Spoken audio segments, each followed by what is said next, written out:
Yeah, that's all it is. I mean, that's all it is in the playoffs, just playing as hard as you can. Just trying to win every possession. Sometimes it won't go well for you. It's a game of runs, but stay in it. I think that's what we did tonight. And that's also what they did, too. They were down big and got back into the game. Curious at the free throw line, you almost addressed the free throw situation by yourself. How much of that was a point of emphasis that I'm getting to the line tonight? Oh, I'm just trying to drive. I missed so many good looks early. Second quarter, I just try to put my head down and get to the rim and just get closer to the rim. And they playing extra aggressive, so their hands on me, their body's there. They just sitting in the paint sometimes, so I just be aggressive to the rim. So that's, I just try to get down there when I can't make shots. And tonight was one of those nights I couldn't find one to fall. So just try to be effective in other ways. The follow-up I had was the bench with Warren, Landale, and those two particular. How big were they tonight? Yeah, they were huge, man. Huge. Ross coming in, just shooting those shots. 2 for 7, 1 for 6, but like they're good looks every time. We need those. Jock came in with 6 and 9, like incredible minutes for us. Landry came in and gave us some great minutes. And TJ, made some big shots there in the fourth. So we're gonna need that going forward. I think the team, we rallied around each other, especially early on. I wasn't making shots. Book just can't say enough about Book. I'm at a loss for words, just how he approaches the game, how he's just a leader of his team, his organization, how he brings it every single day, and we just follow his imprint, and we rally around him. So tonight was one of those nights. Kevin, when the shot wasn't falling early on, you came out at the start of the second quarter, got the team in the bonus within 3 minutes, got to the foul line. When did you learn that skill in the league of getting to the line when your shot isn't falling to see him go through? It's not like a conscious thing. I just feel like a lot of teams just play me super aggressive, either physical, put their hands on me, so I try to use that against them and get downhill. Most of the time, they're trying to funnel me to the help, so, they might not be as disciplined guarding me, one-on-one a bit, so try to use that against them. And like I said, I want to get some good looks to fall, so I just try to put points on the board regardless of anything and just try to help the team win. How big was you had that one dunk in the third, I believe, when Jock just sprinted up the floor and opened the lane. How big is that kind of energy when he's just running up and down like that? Yeah, his energy was incredible tonight. For him to, guard Jokic, one-on-one most of the night, him and DA one-on-one most of the night. I mean, he still played well, but it's still a tough job of guarding him and not getting fouled out. And he stayed in the game, rebounded well, just played with energy. We don't need that in game 4.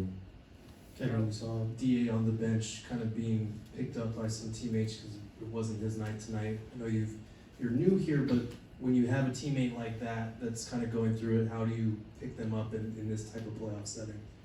Just keep encouraging him. I know he still stayed into the game regardless. Like he was, on the same page with us, not, encouraging us, cheering for us when he was out on the bench. So, I think DA just, he wants to be out there. He wants to contribute. He wants to play well every single night. He wants to do everything right.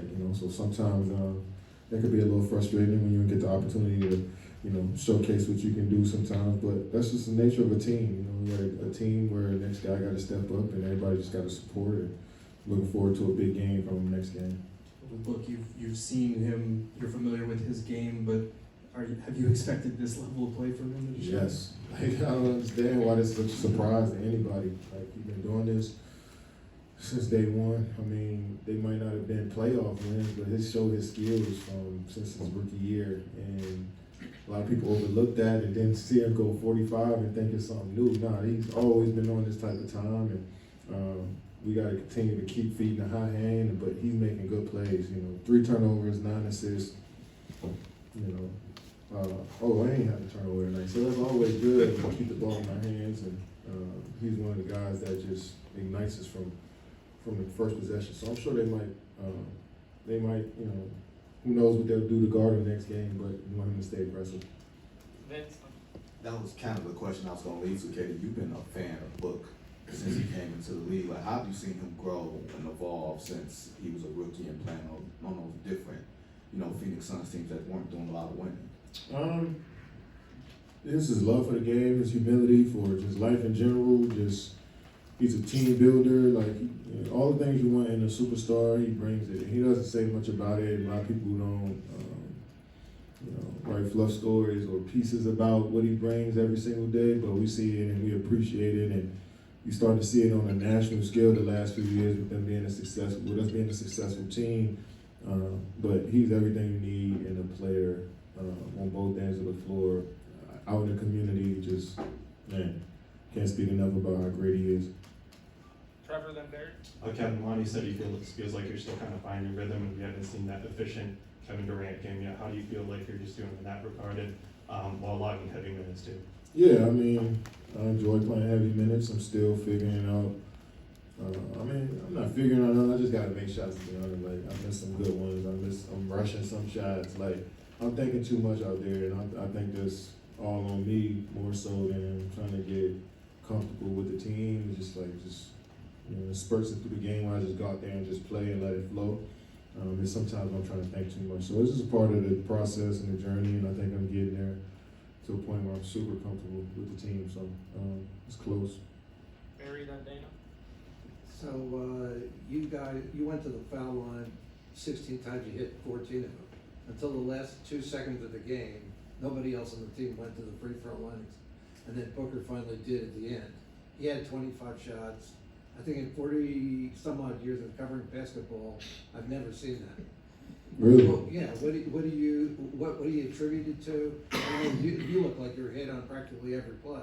Yeah, I mean, I took 31 shots tonight. Like, I was trying to score.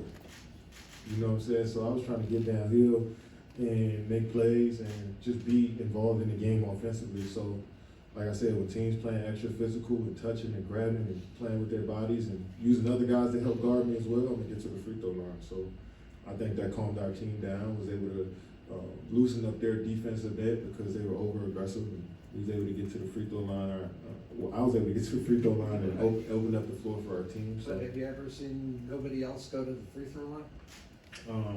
I'm sure it happened before in the game that I played in, but Pretty rare. yeah, it's rare. And when teams are physical with you like that, and you're one of the top rebounders on the teams, how does that help you with staying in rhythm even though your shot might be not fall early?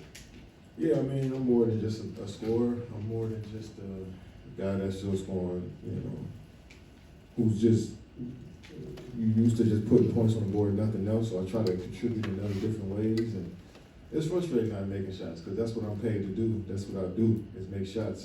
But there's also comes a time where you got to continue to figure it out and push through it. And you know, I was able to make some there late, make some there in the third, some in the second. It was in spurts, but just keep being aggressive, man. I'm looking forward to the next game. Last two, Tim, then I'll look. JD, is there anything that you have learned about Book during these playoffs? No. You knew this is the guy you knew you were coming to play with. Yes. I mean, I've been following him since he was in high school. You know, so since he was a junior in high school, came to my camp as a junior, I think, and just been following him ever since then, keeping an eye out on him. And then when he had that 70-point game, that's when I really like, all right, I need to look at his box score every night. And that's really what it is for me, just watching guys' box scores every night and then checking the highlights afterwards. So it's been like that for the last, 5 or 6 years with Book. So I'm not surprised that he can go off and do this. I'm not going to expect 20 to 25 every night, but I know that he can reach that level. And when he does, it's no surprise. So just keep being, keep rallying around everybody and just look forward to getting to practice tomorrow and see what happens next game. Last one. Kevin, Denver started double teaming and triple teaming you and Devin very early on in the game and then down the stretch. But how, as artists, both of you artists of reading defense and then splitting triple team and double team, how was that communication down the stretch when you were able to find TJ and other people to kind of put this game away? Yeah, I mean, let's try to play simple ball, and you don't have to run plays and the team won't commit two on the ball to you. I think that's when basketball is at its purest form. Guys are just playing on that backside and just playing on instincts. And you've seen TJ, he missed 1 3, but he was confident enough to come back and shoot the next one and then went in, and then he made the floater as well. So if they're going to commit to us like that, we got to continue to trust our teammates, and everybody has to be confident shooting the ball. So, hopefully we'll see what happens next game. And by game 4, you pretty much seen every scheme that they're trying to throw at you. So hopefully we prepared for it. Thanks, Yeah, guys. I just had one question about, you had Lance Banks, you know, he just passed away. He had a Texas connection. You talk about, you know, your roots. Obviously, had that 1 year in Texas. Lance. Yeah, I mean, Lance was a huge part of the Texas community and somebody that I looked up to and had conversations with since I was 16, 17 years old. And I feel like I just seen him a couple weeks ago. So, you know, it's devastating news to hear that. Prayers out to his family and friends. He's left his mark on the game of basketball and on, you know, young people for a long, long time.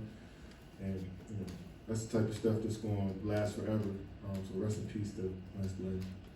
Thank you guys. Thanks, guys.